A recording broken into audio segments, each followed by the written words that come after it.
pada kesempatan malam hari ini saya coba akan menjelaskan beberapa hal dari materi kita ya, yang berkaitan dengan pasar modal. Ini disediakan oleh TeachMe, the Indonesia Capital Market Institute. Ini bekerja sama tentunya dengan IDX atau Bursa Efek Indonesia, dengan KPI dan KSI. Jadi memang di bagian bursa tadi ada bagian pembelajaran gitu ya, namanya TeachMe ini. Nah, TeachMe ini juga menyediakan modul untuk kalian jika berminat menjadi WPPE gitu ya, atau menjadi wakil di pialang gitu, wakil bursa misalnya. Sehingga kalian akan banyak berhubungan dengan TeachMe kalau kalian berkenan menjadi anggota IDX gitu. Nah, di beberapa halaman di My Class kita, saya sudah bagikan beberapa materi meskipun nggak full ya, tapi itu sudah saya pikir sudah menjadi pokok-pokok pembahasan yang perlu dibahas, yang dibaca gitu ya. Karena kalau modulnya penuh cukup banyak gitu, nggak muat sepertinya kalau mau harus upload beberapa file sekaligus. Jadi kalau mau cari nanti bisa hubungi saya gitu ya.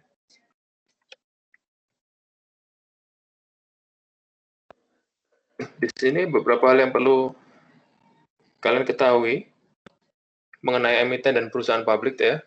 Satu tentang penawaran umum atau going public. Tujuan melakukan go public gitu ya. Istilah lainnya mungkin initial public offering. Penawaran perdana jika kalian mau masuk ke pasar modal, entitas harus melakukan penawaran umum ini ya.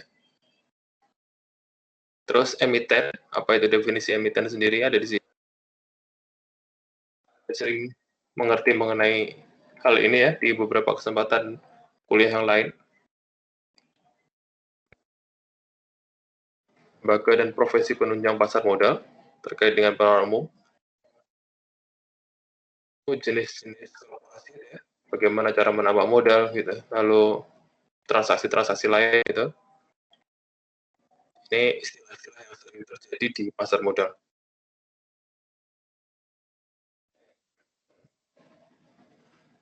Pertama tentang emiten dan perusahaan publik. Tujuan perusahaan melakukan go public itu diantaranya di sini dijelaskan ada 13 poin. Yang pertama untuk fundraising gitu ya, untuk meningkatkan permodalan. Kemudian 2, value of the firm, atau memberikan nilai jual lebih kepada firm gitu ya, ke entitas tadi, supaya bisa diketahui lebih broader, lebih luas di khalayak publik gitu. Lalu yang ketiga digunakan juga untuk melakukan peningkatan tata kelola perusahaan. Kenapa demikian? Karena ya di situ ada peraturan-peraturan yang harus dipenuhi gitu ya kalau perusahaan itu go public. Belum lagi dari persyaratan Bapepam maupun OJK yang mensyaratkan tata kelola perusahaan, sehingga semua perusahaan yang go public itu punya aturan yang sama. Enaknya kalau ada di go public, perusahaan satu dengan yang lain punya rule of thumb yang sama. Jadi nggak bisa asal gitu ya, karena dibatasi oleh beberapa aturan.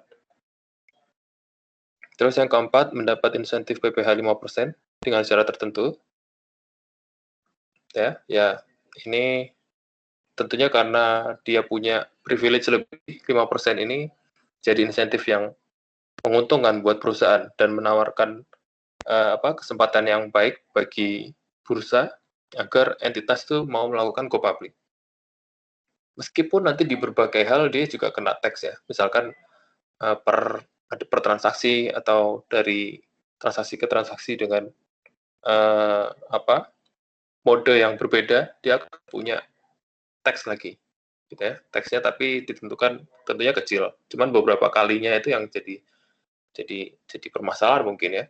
Nah, sehingga di situ dikasih insentif PPh 5%. Terus yang kelima, meningkatkan modal perusahaan. Ya tentunya dengan diketahui publik perusahaan bisa membuka kesempatan untuk menambah modal ya. Terus yang berikutnya ada memberikan likuiditas kepada para pemegang saham.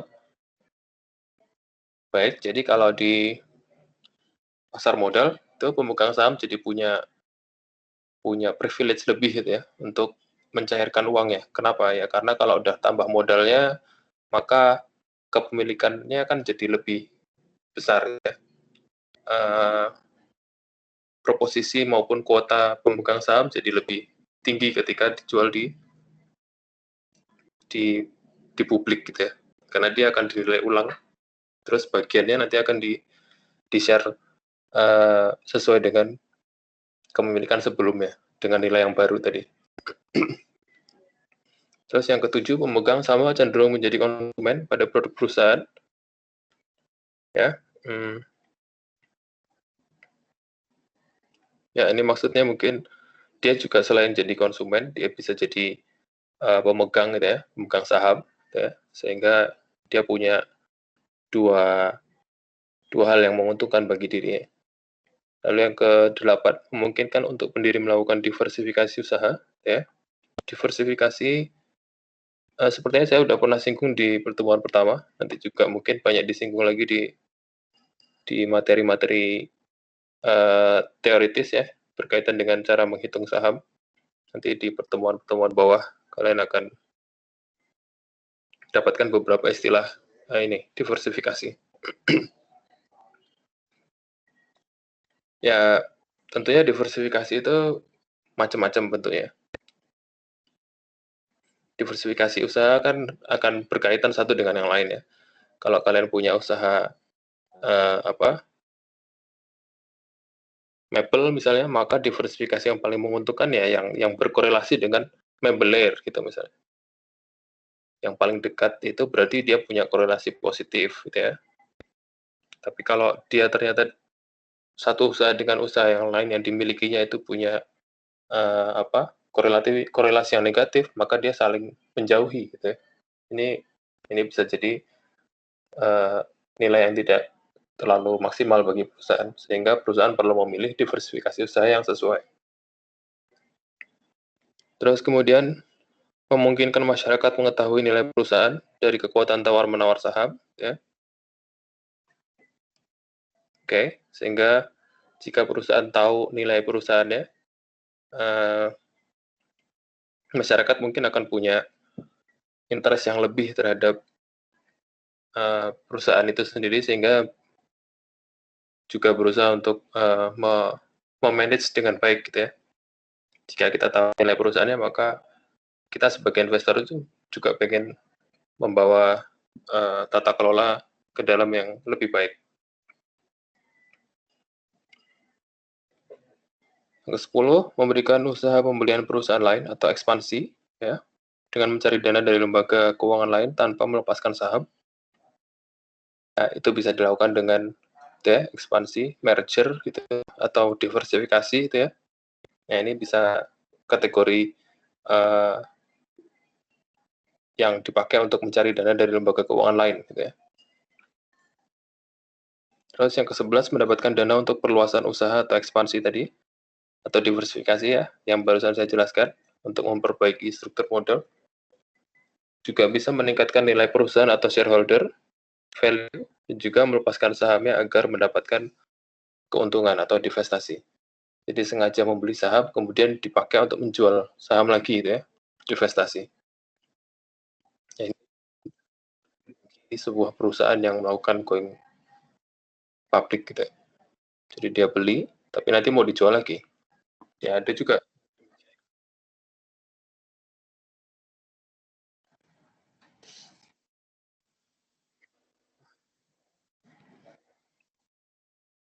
Kemudian manfaat dari go public itu sendiri, di sini dia mengkategorikan menjadi 5 hal. Yang satu, memperoleh dana murah dan basis pemodal yang sangat luas untuk keperluan penambahan modal, yang tentunya dapat dimanfaatkan perusahaan untuk keperluan pengembangan usaha, membiayai berbagai rencana investasi termasuk proyek yang memiliki risiko tinggi. ya. Jadi kadang perusahaan sengaja melakukan go public, tapi tujuannya untuk membuat investasi yang lebih besar gitu ya, terhadap proyek yang tidak dimiliki tapi berisiko, gitu ya. Tapi dia punya kesempatan untuk mendapatkan pasar gitu ya. Yang kedua, memberikan likuiditas dan nilai pasar terhadap kekayaan perusahaan yang merupakan nilai ekonomis dari para pendiri atau founder. Melalui mekanisme pasar sekunder gitu ya. Ini maksudnya sekunder, para pemegang saham pendiri setiap saat bisa menjual sebagian atau seluruh sahamnya. Itu tadi ya, manfaat dari likuiditas.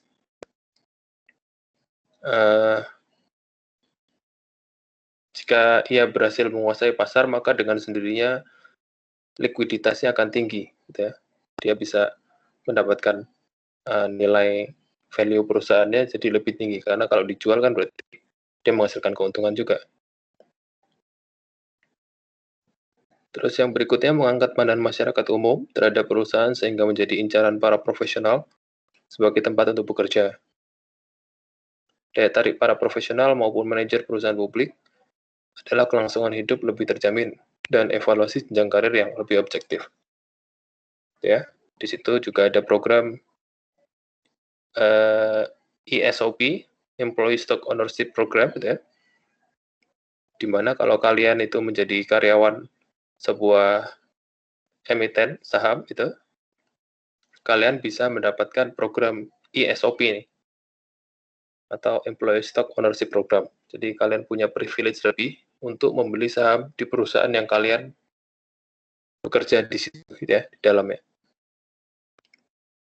Begitu pula jika kalian tertarik menjadi WPPE atau analis, gitu ya, analis investasi, kalian akan bisa mendapati pembelian saham gitu ya sebelum di IPO kan, sebelum di go public. Itu namanya ada pasar pasar sebelum perdana itu ya. Di situ akan ada manajer investasi, kemudian ada ada pihak-pihak yang berkepentingan termasuk pemegang saham. Dia akan punya nilai intrinsik saham yang akan di-share kepada publik, tapi nilainya belum publish gitu.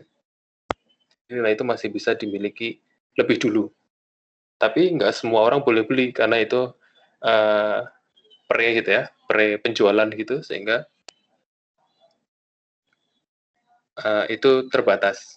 Nah, ini mungkin bisa dilakukan jika kalian memiliki program ESOP ini, Employee Stock Ownership Program gitu ya.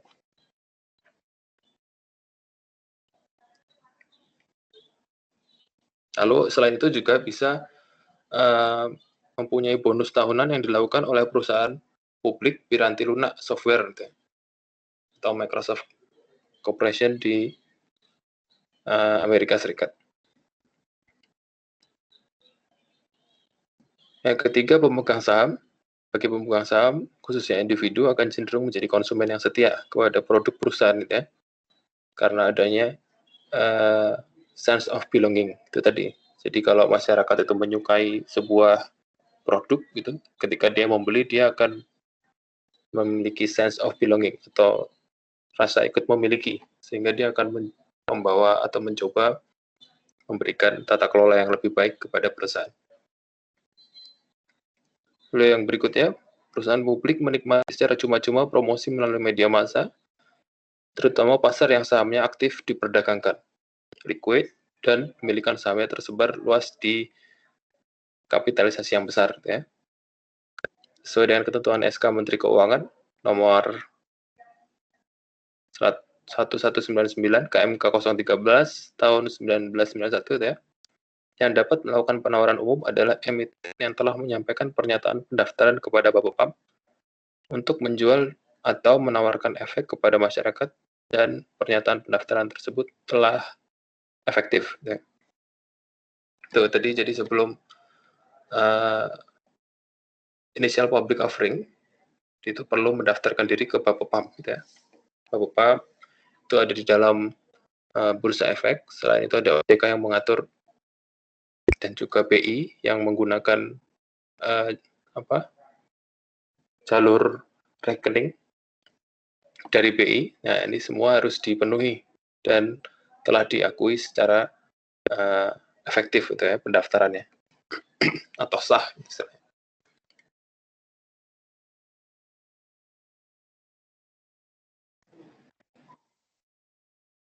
Keuntungan dari perusahaan yang melakukan go public ada itu tadi ya, yang pertama meningkatkan likuiditas, yang kedua dapat diversifikasi, yang ketiga memberi nilai suatu perusahaan atau firm value tadi. Jika suatu perusahaan dapat dinilai dari harga saham dikalikan dengan jumlah lembar saham yang dijual di pasaran. Ya, kalau dirasa nyatanya perusahaan itu laku, kemudian dia harus dijual di pasar, maka dia punya lembar saham yang banyak gitu ya. Dia bisa meminta untuk menambahkan lembar saham yang dipasarkan. Yang keempat, perusahaan dapat melakukan merger ataupun negosiasi dengan perusahaan lainnya dengan hanya menggunakan saham, meningkatkan potensi pasar. Banyak perusahaan yang merasa lebih mudah untuk memasarkan produk dan jasa mereka setelah menjadi perusahaan go public atau TBK. Lalu keuntungan yang kelima, meningkatkan potensi pasar, ya, di mana banyak perusahaan yang merasa lebih mudah untuk memasarkan produk dan jasa mereka setelah menjadi perusahaan go public atau TBK.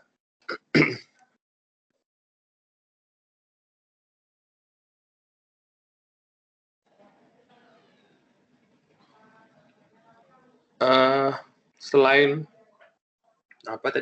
manfaat ya, tentunya ketika perusahaan itu go public, dia juga punya konsekuensi yang harus ditanggung gitu ya. Nah, ini antara lain satu, emiten lebih terbuka, sehingga dapat memacu perusahaan untuk meningkatkan profesionalisme. Ya, di SAK pun sudah diatur mengenai presentation and disclosure gitu ya. Semua perusahaan diminta untuk lebih terbuka karena ini menyangkut akuntabilitas publik gitu. Ya, salah satunya misalnya di perusahaan-perusahaan mining atau tambang atau perusahaan manufaktur gitu ya, dia perlu memenuhi syarat GRI gitu. GRI ya. Kalau kalian yang di konsentrasinya keuangan dan suka bagian green accounting, kalian akan banyak menemui GRI tadi. Atau angka-angka istilahnya skor tertentu yang harus dimiliki oleh perusahaan agar mendapat kelayakan lingkungan gitu ya. Nah, itu ada di GRI. Yang kedua, perusahaan dituntut untuk dapat meningkatkan pertumbuhan perusahaan sehingga akan dapat meningkatkan citra perusahaan. Oke, itu ya. Tentunya kalau dia bertumbuh, maka citra perusahaan juga akan naik dengan sendirinya. Yang ketiga, perusahaan harus mengikuti peraturan yang ada dalam pasar modal mengenai kewajiban pelaporan. Yang keempat, laporan rutin, gitu ya, harus dipublish secara periodik dan juga membuat laporan ke Bursa Efek Indonesia, gitu ya, bisa per kuartal atau tahunan, dan tentu saja membuat laporan tersebut diperlukan biaya. Ya, selain laporan kepada bursa, setiap perusahaan go public juga harus diaudit oleh kantor akuntan publik, itu wajib.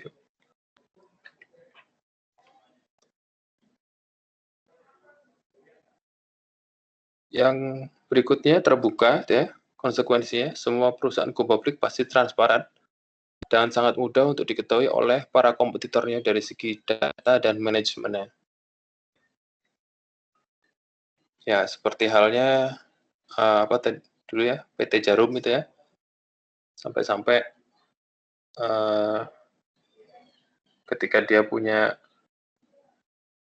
Jarum mau jadi sponsor olahraga aja ditolak gitu ya, karena tahu bahwa itu perusahaan rokok itu. Ya, pada akhirnya Jarum membuka diri untuk punya Jarum Foundation misalnya. Nah, itu di luar dari perusahaan go public-nya mungkin ya, tapi tidak mungkin tidak terpublish gitu ya. Jadi informasi itu sangat terbuka bagi kompetitornya. Yang keenam, keterbatasan kekuasaan pemilih, di mana para pemilik perusahaan harus memperhatikan kepentingan bersama pemegang saham, tidak bisa lagi melakukan praktek nepotisme, kecurangan dalam pengambilan keputusan, dan lainnya, karena perusahaan tersebut milik publik. Ya, sehingga kalau dikuasai oleh publik gitu, pengawasannya jadi lebih ketat ya, lebih baik, karena dari mungkin entitas harus menyadari bahwa ini milik publik, bukan milik perseorangan lagi gitu ya. Tidak sepenuhnya dimiliki oleh private company, sehingga ada keterbatasan kekuasaan pemilik di situ. Yang ketujuh, hubungan antara investor perusahaan terbuka, harus menjaga hubungan antara perusahaan dengan para investornya, dan diinformasikan mengenai perkembangan dan perusahaan dari terus menjaga hubungan dengan investi ya, dan juga perkembangannya.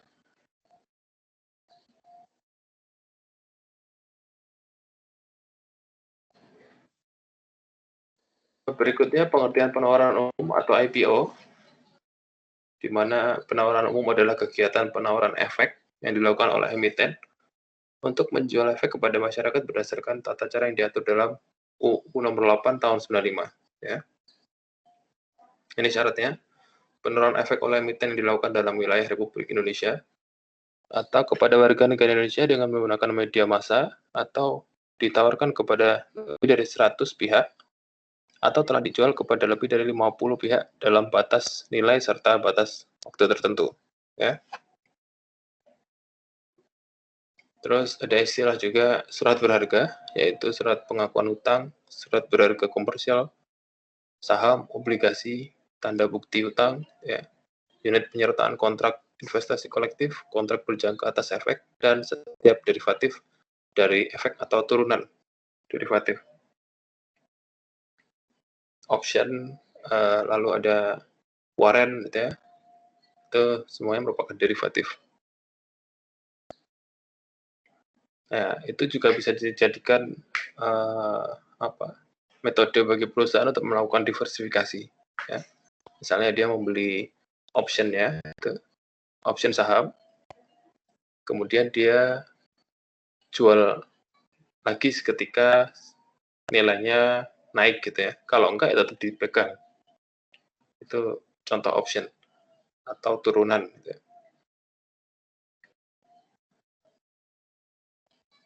Berikutnya ada pengertian dari book building atau penawaran awal, ya, di mana ajakan baik secara langsung maupun tidak langsung dengan menggunakan prospektus awal, yang antara lain bertujuan untuk mengetahui minat calon pembeli atas efek yang ditawarkan atau perkiraan harga penawaran efek. Penyampaian minat untuk membeli efek yang dilakukan dalam masa penawaran awal atau book building tersebut bersifat tidak mengikat dan bukan merupakan suatu pemesanan atas suatu efek, gitu ya. Menggunakan prospektus atas red herring prospektus, ya. Ya, ini apa istilahnya, mungkin soft opening gitu ya. Percobaan. Karena di situ ada prospektus dan dipakai untuk mencoba minat pasar gitu. Berikutnya ada setiap penawaran umum harus mempunyai satu manajer penjatahan, ya. Manajer penjatahan adalah penjamin pelaksana emisi efek yang bertanggung jawab atas penjatahan efek dalam suatu penawaran umum, atau emiten dalam hal tidak menggunakan penjaminan efek emisi, pemesan terafiliasi, atau underwriter disisihkan lebih dulu. Nah, penjatahan dilakukan dengan metode penjatahan tertentu. Nah, itu tadi. Jadi ada istilah manajer penjatahan ya, atau ya ini salah satu dari manajer investasi, di mana dia bisa melakukan penjatahan tertentu atas efek yang dijual atau yang dinilai sendiri tadi, emiten yang melakukan penawaran umum atau ingin melakukan initial public offering.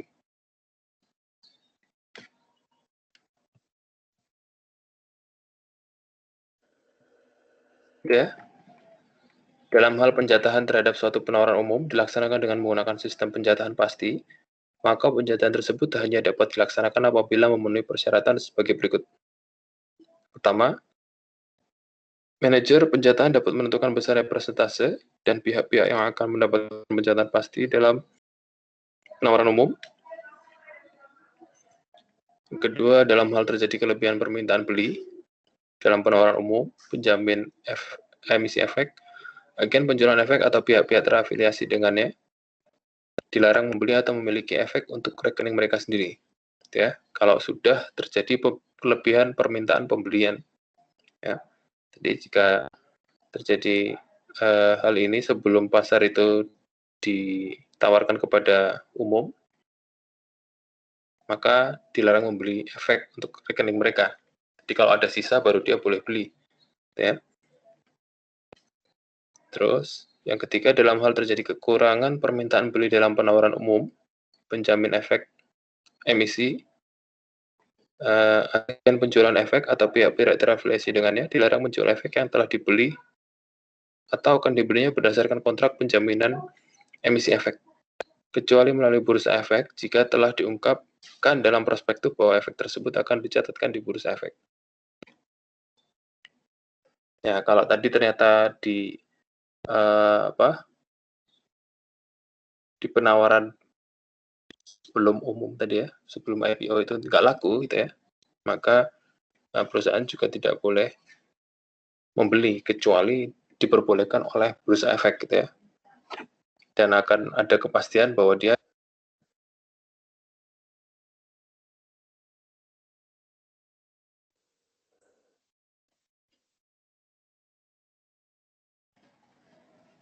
ada poin berikutnya, pencatatan terpusat.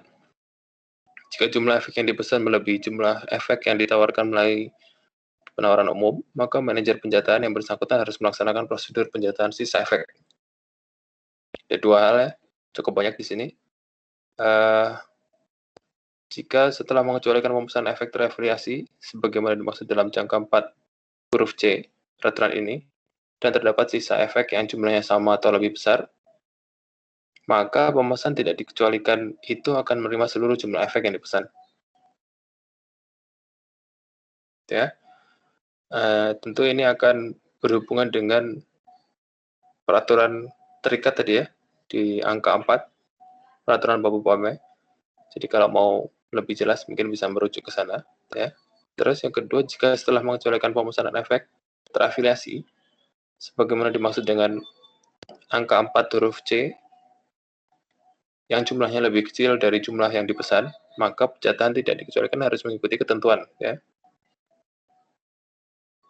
1. Efek tersebut dialokasikan secara proporsional, tanpa pecahan.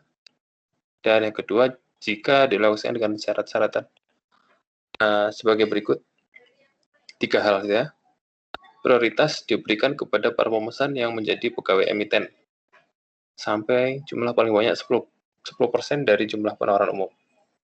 Tadi ya, jadi sebelum melakukan IPO, pegawai atau program employee stock ownership tadi itu sudah ditentukan ada 10% yang menjadi hak pegawai emiten. Gitu ya. Nah, kalau tidak ada yang beli, baru ditawarkan kepada yang lain. Ya, dengan persyaratan-persyaratan yang harus dipenuhi tadi. Terus ada persyaratan 2 dan 3 berikutnya. Kalian bisa baca sendiri nanti ya.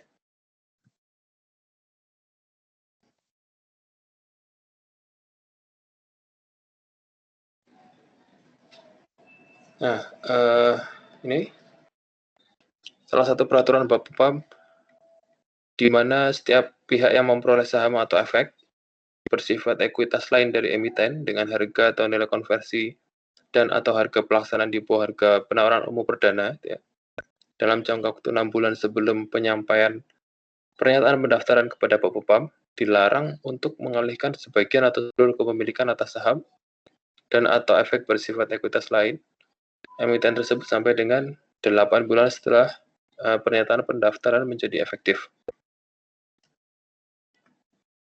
Larangan dimaksud tidak berlaku bagi kepemilikan atas saham dan atau efek bersifat ekuitas lainnya baik secara langsung maupun tidak langsung oleh pemerintah pusat pemerintah daerah atau Badan Penyihatan Perbankan Nasional. Ya. Jadi kalau kalian tadi merupakan salah satu manajer investasi, analis, atau pegawai dalam satu perusahaan yang mendapat penjatahan tadi ya, boleh penjatahan terpusat maupun penjatahan pasti, ada syaratnya di situ, di mana sampai 6 bulan sebelum penyampaian pernyataan pendaftaran itu diperbolehkan sampai dengan 8 bulan ya. Jadi nilainya nggak boleh berubah, nilai harus sama dengan yang sudah ditetapkan sebelum IPO tadi. Nah, nanti ketika sudah masuk ke IPO, maka nilai Anda jadi itu tadi, dalam jangka waktu 6 sampai 8 bulan tadi, sesuai dengan nilai yang dipasarkan di pasar umum. Dan di bawahnya ada tulisan menjaga stabilitas pasar sekunder, menghindari aksi ambil untung yang tidak wajar, dan menghindari insider trading atau penjualan dalam perusahaan. Ya ini sering dimanfaatkan oleh analis. Kalau dia mentang-mentang analis, dia bisa beli semua perusahaan lalu dijual lagi. Padahal itu nggak boleh secara etika di peraturan Bapepam ya.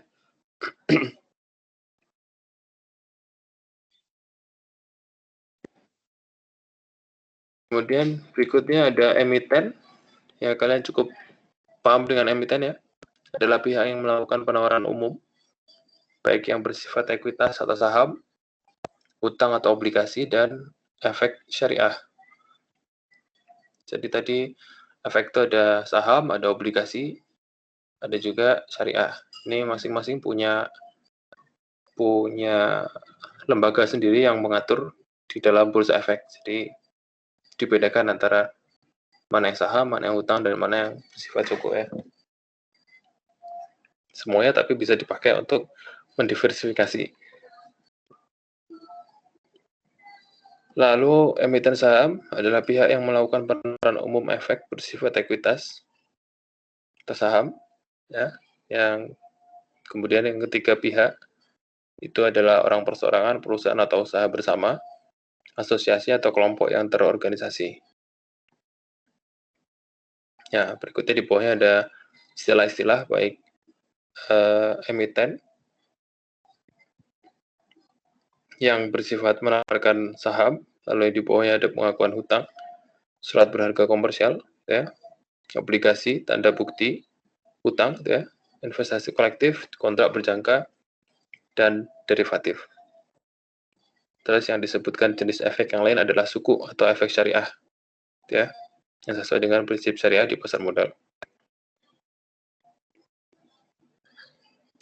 Kemudian emiten wajib menyampaikan pernyataan pendaftaran untuk melakukan IPO, penawaran umum, dan perusahaan publik wajib menyampaikan pernyataan pendaftaran sebagai perusahaan publik, ya. Atas pendaftaran tersebut, OJK ini jadi Bapepam ada 2 di dalam lingkup bursa efek, ada yang namanya Bapepam untuk di dalamnya, tapi yang mengatur ke luar sudah dipindah di Otoritas Jasa Keuangan ya. Memberikan pernyataan efektif yang menunjukkan kelengkapan atau dipenuhinya seluruh prosedur dan persyaratan atas pernyataan pendaftaran yang diwajibkan dalam peraturan perundangan yang berlaku. Ya. Dan menyatakan informasi yang diungkap emiten atau perusahaan publik tersebut ada. Ini persyaratan yang harus di umum. Nah, berikutnya ada istilah prospektus, di mana itu pernyataan pendaftaran penawaran umum, ya, yang menyertai pernyataan pendaftaran kepada OJK tadi. Jadi kalau mau mendaftarkan, dia harus menyampaikan pernyataan pendaftaran ke OJK disertai dengan prospektus tadi ya.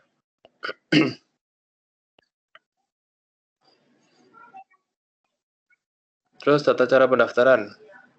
Ini cukup jelas di sini. Efektif pada 45 hari sejak diterimanya pernyataan pendaftaran tadi yang lengkap dan atau tanggal lebih awal jika dinyatakan efektif oleh OJK itu ya. Kali berikutnya sampai Poin 4 ya. Nah, kewajiban dalam penyataan pendaftaran tidak berlaku dalam hal 1. Penawaran efek yang bersifat utang dengan jatuh tempo tidak lebih dari 1 tahun. 2. Penerbitan sertifikat deposito, ya. Penerbitan polis asuransi, penerbitan efek yang diterbitkan dan dijamin pemerintah Indonesia, dan penawaran efek lain yang ditetapkan OJK.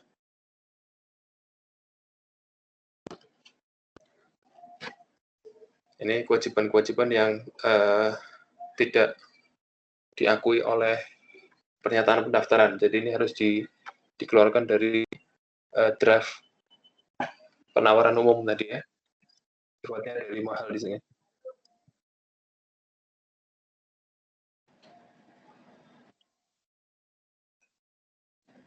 Nah, kemudian di pasal 80 Undang-Undang Pasar Modal tahun 95 ya, nomor 8 tahun 95 menyatakan bahwa jika pernyataan pendaftaran dalam rangka penawaran umum memuat informasi yang tidak benar tentang fakta material atau tidak memuat informasi tentang fakta material sesuai dengan ketentuan undang-undang dan atau peraturan pelaksanaannya hingga informasi dimaksud menyesatkan, maka 1.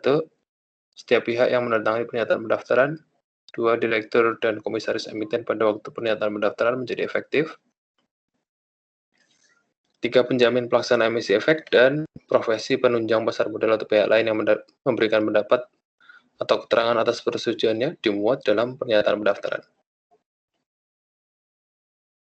Nah, ini semua hal harus tercantum dalam pernyataan pendaftaran ya, karena dia akan memuat informasi yang mengenai fakta material tadi.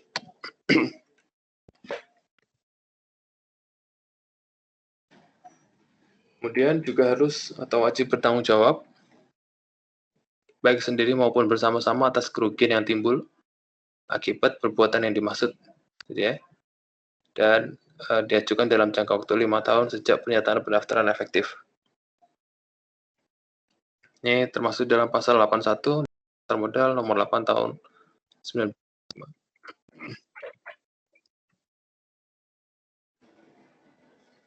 Nah, tadi ada istilah IPO udah saya jelaskan, prospektus ya. Itu adalah setiap informasi yang ditulis sehubungan dengan penawaran umum dengan tujuan agar pihak lain membeli efek. Ini merujuk pada pasal 1 angka 26 Undang-Undang Pasar Modal. Ya, jadi di pasar modal pun punya undang-undang yang khusus mengatur mengenai emiten ya. Itu namanya Undang-Undang Pasar Modal.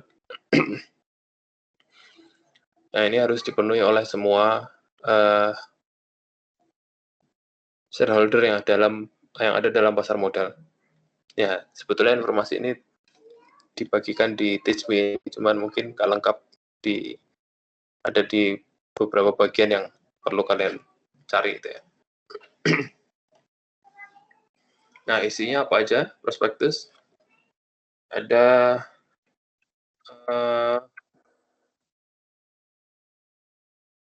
Eko publik, ada syarat pemesanan efek, masa penawaran efek, bursa efek tempat listing, profesi dan lembaga penunjang, jumlah dan harga efek yang ditawarkan, ya. Tentunya ini setelah dari penilaian manajer investasi tadi dan juga analis ya, untuk mengetahui nilai efek atau nilai intrinsik saham. Gitu. Kemudian aspek hukum, status badan hukum, status kepemilikan, kelayakan, status perjanjian dengan pihak lain, dan status sengketa yang dihadapi jika ada. Terus berikutnya sampai ada 5 poin ya. Undang-Undang Pasar Modal nomor 8.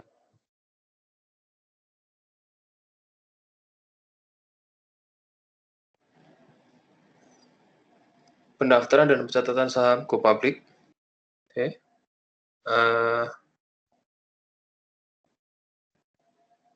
Pencatatan saham dapat dilakukan dalam satu bursa ya, disebut dengan single listing maupun 2 bursa yang disebut dual listing. Jika sisa saham yang dicatatkan di bursa secara sekaligus, ini disebut company listing, tapi jika sisa saham yang dicatatkan secara sebagian atau parsial, disebut partial listing. Ya. Dulu ada Bursa Efek Surabaya selain di BEI ya, Bursa Efek Jakarta itu terdiri dari Bursa Efek Surabaya. Tapi saat ini Bursa Efek Surabaya hanya menyediakan on the trade trading, on the trade center atau OTC itu. Ya, OTC isinya mungkin lebih banyak ke warrant, ke saham, ke option gitu ya, ke derivatif maupun obligasi.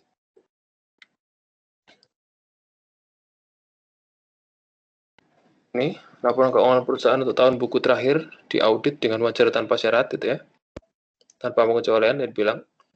Terus laporan saham tadi dicatatkan minimal dengan 1 juta saham minimal. Terus jumlah pemegang saham baik perorangan maupun lembaga minimal 200. Dan pemegang saham masing-masing memiliki satu satuan perdagangan. Oke, cukup jelas. Lalu wajib mencatatkan seluruh saham yang disetor penuh sepanjang tidak bertentangan dengan ketentuan yang tentang presentasi pemilikan saham oleh pemodal asing, ya. Dan perusahaan telah berdiri dan beroperasi sekurang-kurangnya 3 tahun. Dalam 2 tahun terakhir mendapatkan laba operasi, tidak terdapat saldo kerugian pada posisi keuangan yang terakhir. Oke, oleh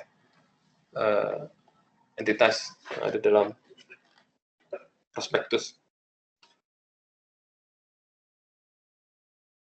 Berikutnya ada pengertian saham. Ya, kalian cukup familiar stock dan preferred stock ya, saham biasa. Beberapa hal tentang jenis-jenis saham biasa itu ya, ada common stock. Istilahnya ada blue chip stock atau saham unggulan itu ya. Ya, ini saham-saham yang bisa dibilang terbaik di Indonesia itu ya, blue chip yang established atau yang bergerak sepanjang tahun, memiliki stabil dan selalu laku di pasar. Ya, bisa dibilang itu blue chip stock atau saham unggulan. Kita punya kategori khusus di pasar modal namanya LQ45 ya. Itu salah satu hal yang dimaksud dengan blue chip stock.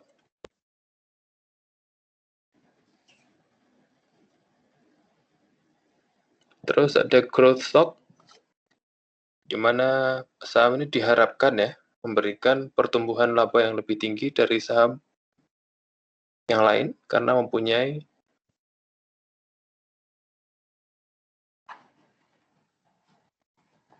ya, ini namanya growth stock. Ini istilah-istilah aja. Terus defensive stock atau saham-saham yang di defensif, dia cenderung harganya mungkin tidak naik, tidak turun, ya, stabil, tapi dia lebih kuat itu, baik masa resesi maupun perekonomian yang tidak menentu, gitu ya, berkaitan dengan dividen, pendapatan, kinerja pasar itu ya.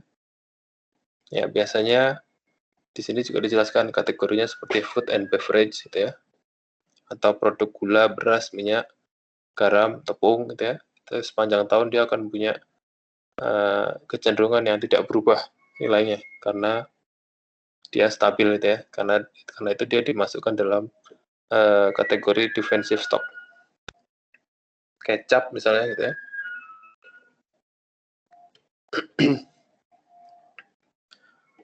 Yang keempat ada cyclical stock ya, di mana sekuritas ini cenderung naik nilainya secara cepat saat ekonomi semarak dan jatuh juga secara cepat ketika ekonominya lesu, ya. Misalnya pabrik mobil atau real estate.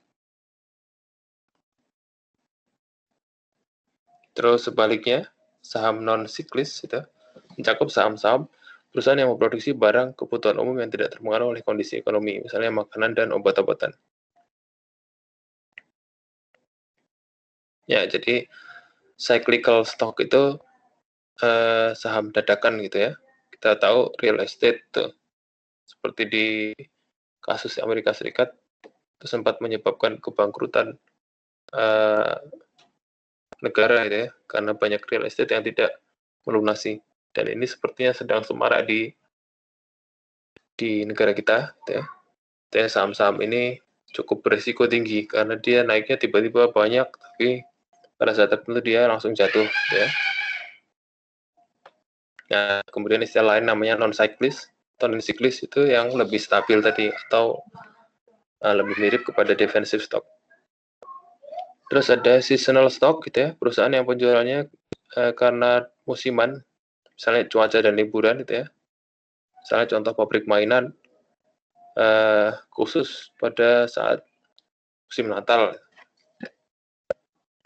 Ya bisa, atau mungkin juga saham-saham yang sifatnya seperti jasa perhotelan atau restoran gitu ya. Itu mungkin juga bisa dibilang seasonal stock karena dia hanya ramai di saat-saat liburan gitu ya, liburan sekolah, liburan akhir tahun. Terus kalau restoran mungkin di hari-hari tertentu,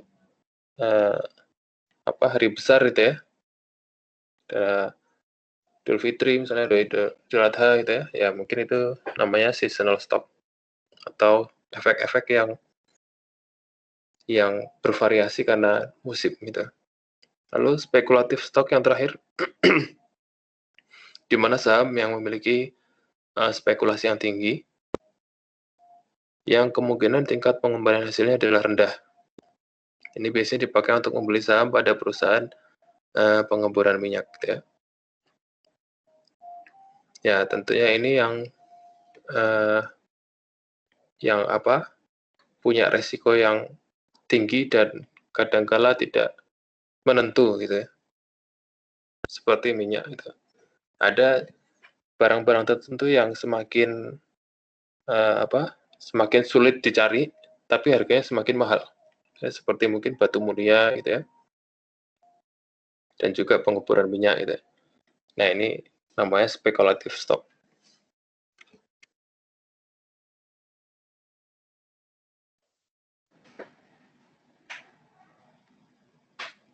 Ya, berikutnya ada jenis dividen pembayarannya itu ya. Dividen tunai atau cash dividend, property dividends, dan liquidating dividend gitu ya. Oke. Ini kemudian ada pembahasan mengenai RUPS dan RUPS-LB, luar biasa, rapat umum pemegang saham dan rapat umum pemegang saham luar biasa. Ya, ini beberapa hal yang bisa dijadikan alat PSLB itu.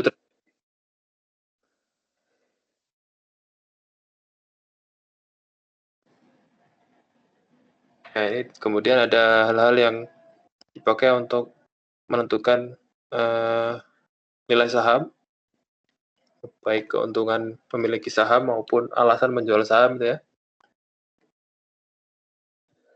Makro, kemudian ada kebijakan untuk ekspansi, pergantian direksi yang tiba-tiba itu ya, itu akan menentukan alur atau kemungkinan going concern perusahaan gitu ya. Jadi ini yang perlu dilakukan di analisis fundamental gitu ya. Ada juga mungkin direksi atau komisaris yang tidak terlibat tindak pidana gitu ya. Kinerja perusahaan yang terus mengalami penurunan ya, sebab kemudian risiko sistematis yang menyeluruh dan mengikut sertakan perusahaan jadi terlibat gitu ya. Kemudian efek dari psikologi pasar yang tentu bisa menekan kondisi teknikal jual beli saham ya. Nah, ini analisis fundamental yang dipakai untuk kemudian mengukur teknik dalam jual beli saham.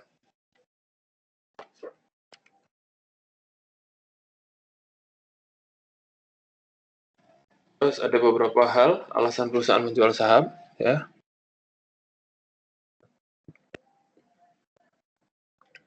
Terus di bawahnya di situ ada perbedaan antara variabel saham dan obligasi ya. Kalau saham itu sifatnya penyertaan modal, kalau obligasi itu dipakai untuk hutang gitu ya. Jadi ada perusahaan yang menerbitkan obligasi, tapi ada perusahaan yang membeli obligasi. Ini perlu dibedakan. Emitennya mungkin emiten obligasi juga ada itu ya. Ya, dan emiten obligasi sendiri punya rule of thumb yang sama, sesama penjual obligasi, sehingga dipisah gitu ya. Dia punya satu tool sendiri di dalam bursa efek untuk melakukan jual beli obligasi.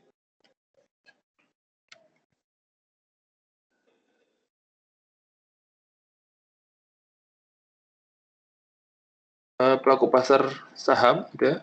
Ada emiten, underwriter, gitu ya. Underwriter itu yang menjual, penjamin perusahaan dalam penjual beli saham di pasar modal. Lalu ada broker atau pialang.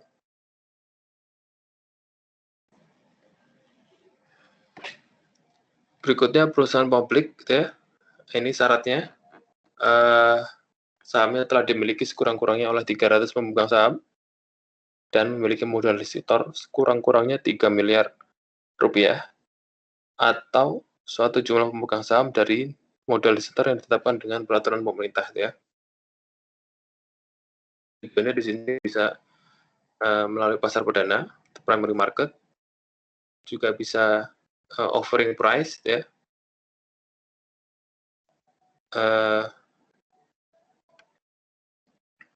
Artikel penawaran efek pada pasar perdana gitu ya.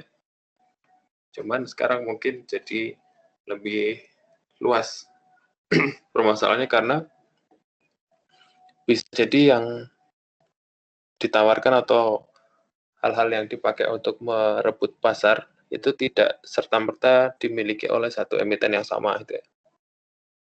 Kalau dulu mungkin dia punya anak perusahaan yang dipakai untuk membantu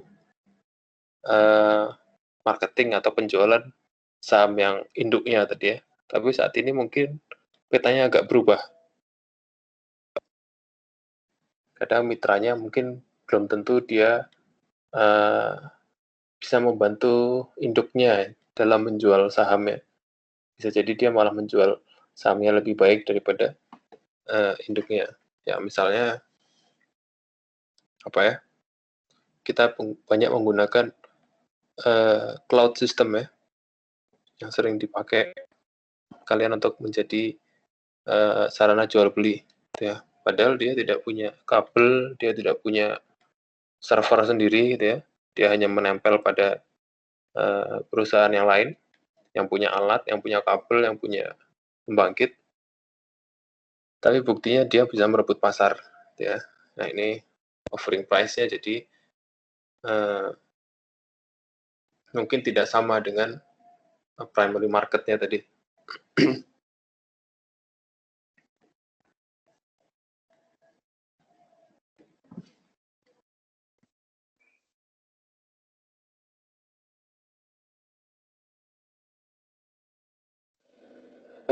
Lembaga atau profesi penunjang pasar modal, satu akuntan itu ya, notaris, berhubungan dengan hukum,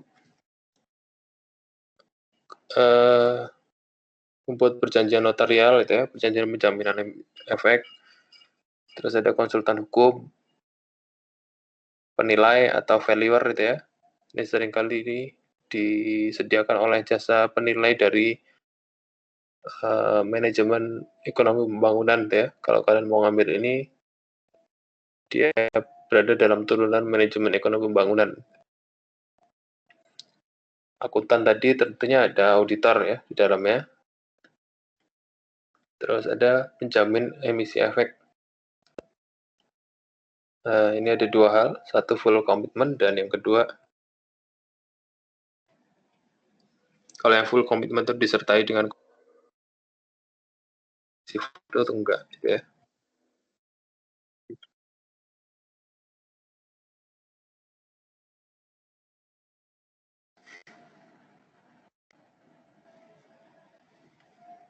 Ya, ini beberapa hal yang merupakan timeliness gitu ya sebelum melakukan IPO atau penawaran umum perdana. Jadi dia harus melalui proses ini sebelum emisi, kemudian emisi dan juga sesudah emisi gitu ya. Kalau udah apa gitu ya, kalau sebelum dia melakukan IPO, apa gitu ya. Ini di sini ada beberapa hal, satu dari calon emiten, terus kemudian persyaratan yang dibuat oleh OJK gitu ya. Nanti ketika di emisi pasar perdana itu punya persyaratan dari bursa efek ya. Di pasar sekunder dia juga punya pasar modal atau undang-undang pasar modal yang harus dipenuhi. Terus kemudian sesudah dia menjadi emisi efek gitu ya, dia juga punya kewajiban untuk pelaporan.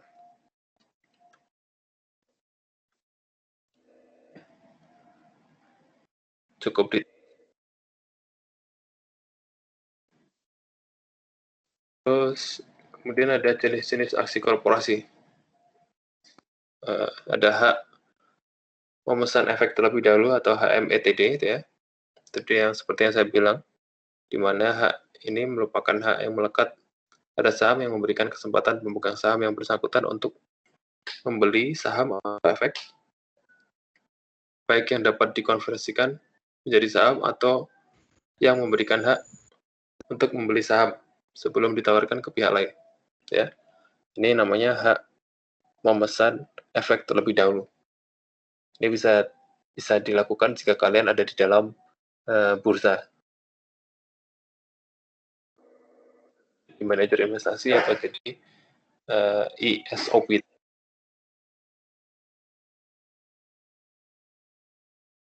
Berikutnya ada waran dan juga pembelian siaga itu ya. Ini pihak yang baik sebagian maupun seluruhnya yang tidak diambil oleh HMETD tadi, kalau sisa dia boleh masuk ke dalam pembeli siaga ya. Termasuk manajer investasinya misalnya, itu boleh. Nah, pendaftaran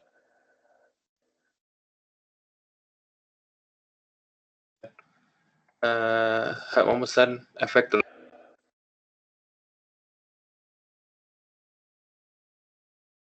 Ini alurnya HMETD. Jika kalian berminat untuk punya saham sebelum IPO ya, ya ini syaratnya.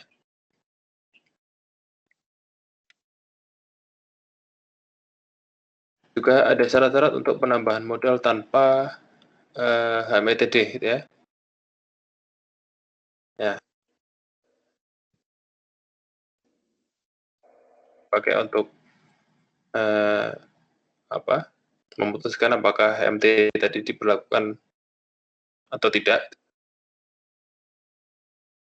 Dan juga di bawahnya ada pelaksanaan penambahan modal tanpa HMETD. Hari sebelum kerja atau pelaksanaan penambahan sampai dengan setelah pelaksanaan itu ya, paling lambat.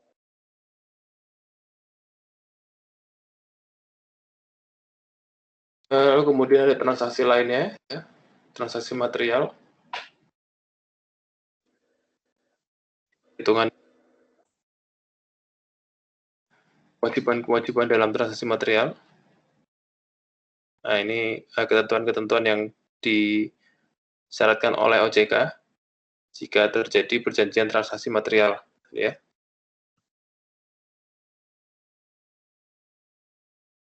Ditentukan di rapat umum pemegang saham. Ini cukup banyak. Ya, afiliasi itu ya, dan benturan kepentingan transaksi tertentu. Nah, ini diatur supaya tidak ada benturan kepentingan terhadap transaksi tertentu. Sehingga ada transaksi afiliasi yang dilindungi atau dibentuk sendiri, ditetapkan di di awal gitu ya, sehingga nanti tidak ada benturan kepentingan. Jenis-jenisnya ada perusahaan terkendali gitu ya.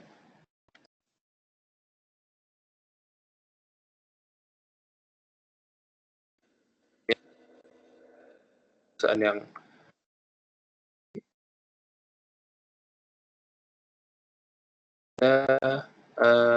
definisi transaksi benturan kepentingan ya. Cukup banyak di sini. Ada definisi benturan kepentingan, pemegang saham independen yang dapat merugikan perusahaan. Ini istilah-istilah yang perlu dipahami secara detail. Terus ada transaksi yang mengandung benturan kepentingan itu apa aja itu ya, dan juga transaksi yang mengandung benturan kepentingan yang dikecualikan. Ada beberapa hal mungkin yang setelah kejadian tapi dikecualikan gitu ya. Nah, tentunya ada di sini.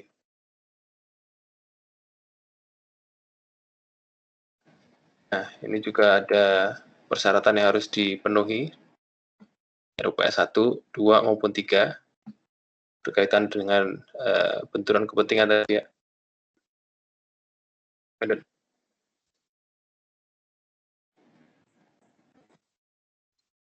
Kegiatan usaha juga diatur ya, 9E2,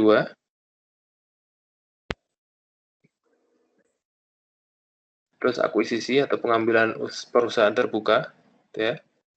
Ada 3 hal yang di situ, masing-masing ada peraturan POM 9E1, terus kemudian nomor 9E2, dan juga nomor 10K2.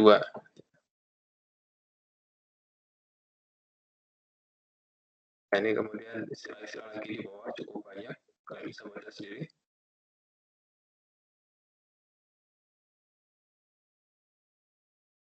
Kemudian ada tender offer atau penawaran tender, di mana tender yang sifatnya sukarela ya. Dan ini diatur dalam peraturan OJK nomor 54 POJK 04 tahun 2015 tentang penawaran tender sukarela. Jadi kalau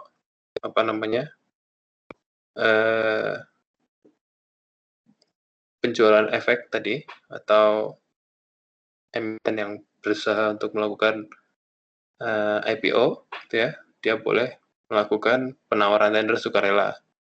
Nah, ini istilah lagi namanya tender offer, itu ditentukan oleh POJK.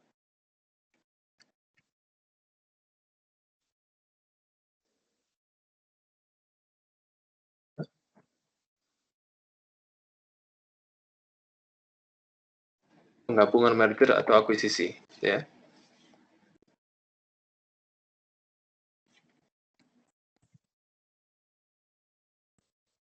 Penyelenggaraan LPS untuk melakukan merger maupun akuisisi.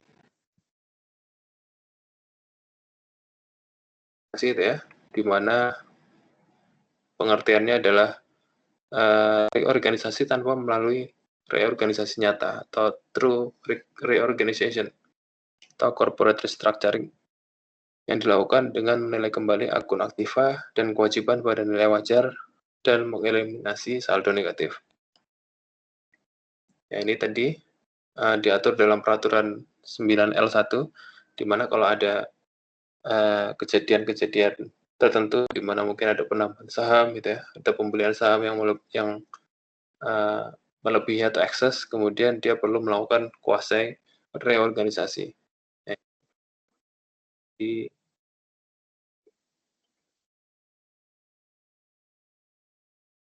akhir ada daftar peraturan ya. Ini ada di Undang-Undang Pasar Modal maupun peraturan OJK ya. Kalian bisa baca sendiri atau menilik lebih jauh untuk tiap detail penjelasan definisinya di sini kalau masih kurang. Baik, sekian itu guys, sepertinya materi pertemuan 6 ini mengenai hukum dan etika pasar modal. Saya akan kembali ke temuan di kelas tadi. Jika ada tanya jawab, saya buka sesi untuk tanya jawab. Saat ini udah cukup malam nih naik kelasnya.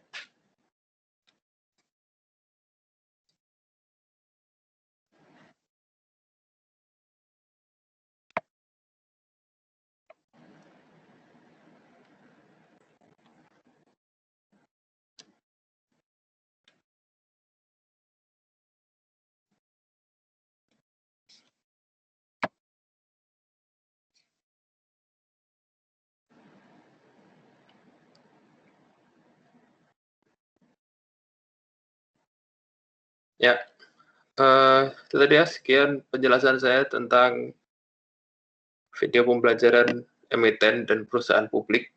Ada beberapa hal yang mungkin sudah ada maupun, eee, tersedia di pertemuan sebelumnya, tapi saya sedikit melengkapi aja. Kemudian saya akan buka sesi tanya jawab. Jika kalian ada pertanyaan mengenai hal-hal yang tadi silakan. Terima kasih. Eee, saya stop dulu record-nya.